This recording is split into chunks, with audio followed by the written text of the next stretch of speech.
अहिले बजारमा जसरी छरपष्ट आइराखेका छन् विभिन्न खालका सिरियलहरू, त्यो सिरियलहरूले समेटेको कथावस्तु भन्दा यो छुट्टै छ र यो एउटा पारिवारिक धारावाहिक हो। पल्याटी कसेर बाउ आमा छोरा छोरी नाति नातिना बसेर हेर है हाम्रो पालामा यस्तो थियो हो, यस्तो चलन थियो भन्नलाई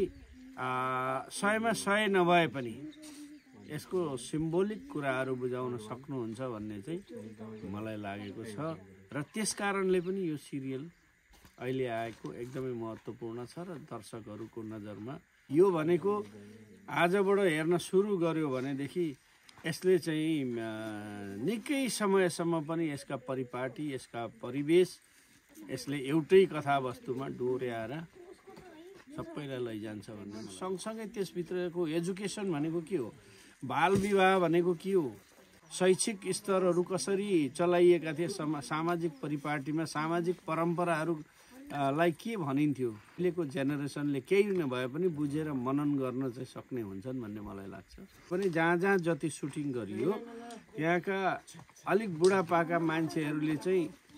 हुनसक्छ हाम्रो पालाको चलन रहेछ भनेर हो कि किन हो नछोडी सँगसँगै त्यो परिपाटी त्यो दृश्यहरूलाई चाहिँ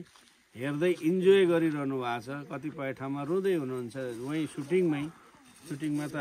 हेर्दा हाँसो लाग्दो हुन्छ नि त। सुटिङ गर्दा गर्दै नै रोएका छन् यहाँ 2-4वटा सिनहरूमा र त्यसको आधारमा टेकेर हामी भन्न सक्छौँ कि हामीले जे बनाउँदैछौँ भोलि सबैको नजरमा यसले एउटा राम्रो स्थान पाउँछ भन्ने मलाई पूर्ण विश्वास छ।